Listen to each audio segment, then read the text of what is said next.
With just weeks to go before Guyanese voters head to the polls on September 1st, the nation's political landscape came alive on Monday as contesting political parties turned out in full force for nomination day. Tight security surrounded the Guyana in Georgetown, where the Guyana Elections Commission chair, commissioners, and election observers closely monitored the submission of candidate lists. The event drew large crowds and energetic displays of party loyalty. The ruling People's Progressive Party and the Partnership for National Unity were both met with strong support. However, it was We Invest in Nation would win party that surprised many, drawing the largest turnout of the day. Several smaller parties also made their presence felt, including the Alliance for Change, Forward Guyana, and the Assembly for Liberty and Prosperity, each bringing supporters and outlining visions for change. Leaders used the occasion to deliver passionate promises to improve citizens' lives, with pledges focused on better wages, economic reforms, and tackling pressing social issues. The PP expressed confidence in securing re-election and had some promises of its own. I think the AFC has come back to its core principles and its core approach to politics. I've said repeatedly that we believe that if we are successful at elections, it must involve the governance of this country, must involve the opposition party. Because we want to ensure that we are not out there to promote that you do anything, operate anyhow, and then come as a leader. That is not what we want for the young people, and that is not what we should guide the young people through.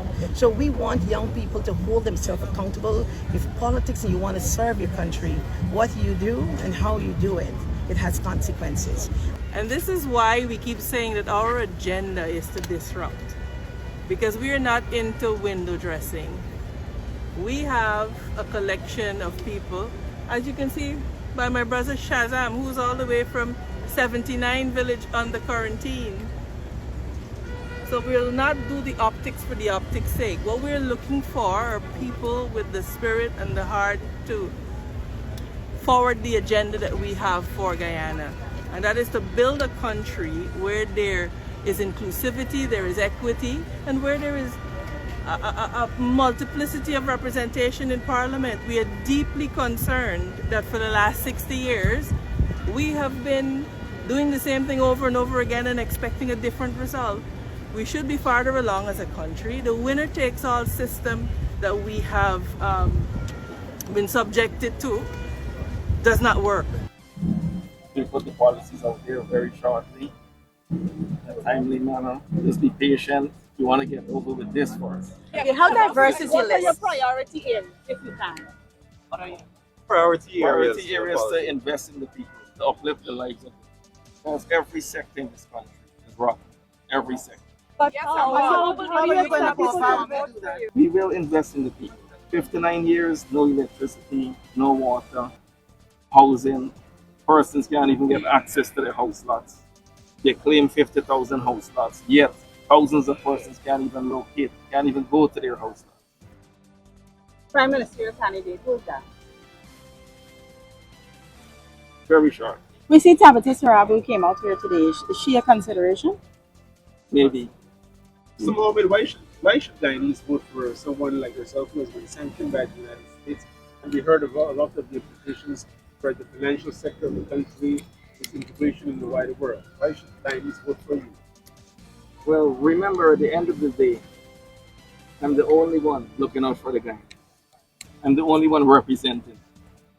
So that is why the Guyanese, they believe in me and they trust me to be the leader for them. What's But you're facing serious accusations by the U.S. government, which led to those sanctions.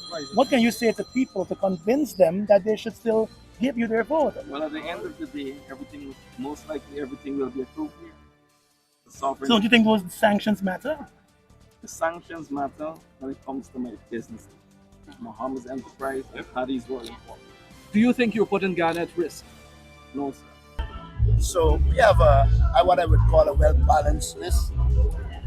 A well-balanced list. It has some grassroots in it as well, because we believe there is need to be in touch with the average person. You have the professional persons, you have political experience, you have youth. And it is our sincere hope that this mobilization of people will allow us to run the country effectively. Out there, what have you seen? When you look at our rally, what have you seen? They are galvanized. Our supporters know politics, understand politics. Our supporters know we have been in the field from 2021 coming right down. So we were in touch and we are well aware that our supporters are energized. While people might want to talk about who left, we're looking forward and we have a strong team. I believe we have the best team in the race. Is that, as I spoke about continuity in our list, you will see that there's a deliberate attempt here by the People's Progressive Party. It's not only about uniting and everything that the leader of the list spoke about, but more importantly, this is about preparing the next generation of leaders. This is about giving the next generation of leaders exposure, experience, because we believe in Guyana. We believe in Guyana 30, 40 years from now. And the only way we can deliver that Guyana to successive generation is if we prepare leaders, if we prepare our young people, if we give them a chance. And that is what we're doing on this day. So the victory, the large victory can be assured because we have grown in every single community in this country. Every single community among every race. Everyone is included and that shows. And so I am hoping that everybody will be working towards that victory. All of our supporters, and they're energized now to work towards. Chief Elections Officer Vishnu Prasad said the commission is now in the process of reviewing the list to ensure compliance with statutory requirements. That verification process is expected to conclude by Thursday.